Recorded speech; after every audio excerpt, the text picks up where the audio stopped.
점유자가 반려동물에 대한 상당한 주의를 다하지 못해 사고가 발생했다면 피해자에게 치료비, 위자료 등 손해를 배상할 의무가 생깁니다. 동물의 점유자는 그 동물이 타인에게 가한 손해를 배상할 책임이 있다고 민법에서 규정하고 있습니다. 초등학생 A양이 개에게 물려 전치 3주의 상해가 발생한 사례가 있었는데요. B씨와 함께 산책하던 개가 A양에게 달려들었고 B씨는 순간적으로 목줄을 놓치고 말았습니다. 결국 A양은 머리와 귀, 얼굴, 가슴 등을 물려 병원에 입원했고 정신적인 충격으로 심리치료까지 받게 됐습니다. 당시 B씨는 일상생활배상책임보험에 가입돼 있었고 해당 보험사를 통해 합의금 1,800만 원을 제시했는데요. A양의 부모는 성형 등 향후 치료까지 고려하면 너무 적은 금액이라 생각해서 B씨의 보험사를 상대로 총 8,600만 원을 배상하라는 취지로 민사소송을 제기했습니다. 재판부는 치료비와 위자료 등으로 총 5,300만 원을 배상하라는 판결을 내렸습니다.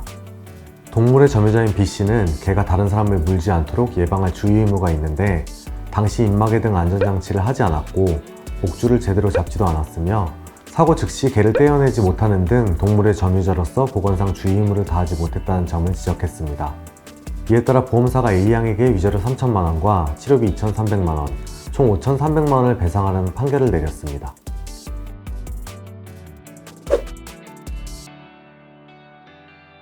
민사에서 손해배상 책임을 지는 것과 형사처벌을 받는 것이 반드시 일치하는 것은 아닙니다. 실제로 민사에서 손해배상 책임이 인정됐지만 형사적으로 처벌받지 않은 사례들도 존재합니다. 다만 동물보호법에서는 목줄 등 안전조치 의무를 위반해 사람의 신체를 상해에 이르게 한 자에 대해 2년 이하의 징역 또는 2천만 원 이하의 벌금에 처한다고 규정하고 있습니다. 따라서 법에서 규정하는 안전조치 의무를 위반했음이 명백하다면 형사처벌을 받을 수 있습니다. 부주의 정도나 동종범죄 이력이 존재하는지에 따라 처벌 수위도 달라집니다. 실제로 동물보호법 위반으로 처벌받은 전력이 있는 사람이 다시 위반 행위를 해 실형이 선고된 사례가 있습니다. A씨는 진돗개 등 반려견 여러 마리를 키우고 있었는데요. 반려견을 목줄 없이 데리고 나와 행인을 물거나 공격하는 사건이 반복됐음에도 A씨는 주의하지 않았습니다.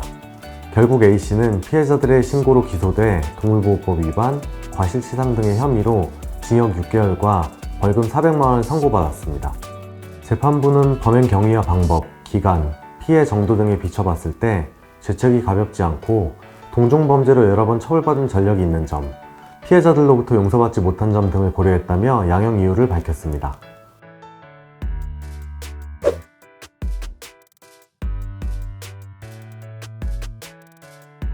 직접적으로 개물림 사고가 발생하지 않았지만 달려드는 개를 피하려다 넘어져 상해를 입은 사안에 대해 법원은 점유자가 피해자에게 민사상 손해배상 책임을 져야 한다고 봤습니다. 집으로 가기 위해 복도를 지나가던 A씨는 목줄을 하지 않은 개가 짖으면서 달려들자 놀라서 개가 달려오는 반대 방향으로 도망갔는데요. A씨는 도망가던 중 뒤를 돌아보다가 넘어졌고 이 사고로 우측 엉덩이 부분에 상해를 입었습니다. 재판부는 개의 점유자는 아파트 복도와 같은 공공장소에 애완견을 데리고 나올 때는 목줄을 착용해야 하는 주의 의무가 있는데 이러한 주의 의무를 다하지 않았다면서 A씨에게 900여만 원을 배상하라는 판결을 내렸습니다. 유사한 상황에서 형사처벌을 받은 사례도 있는데요.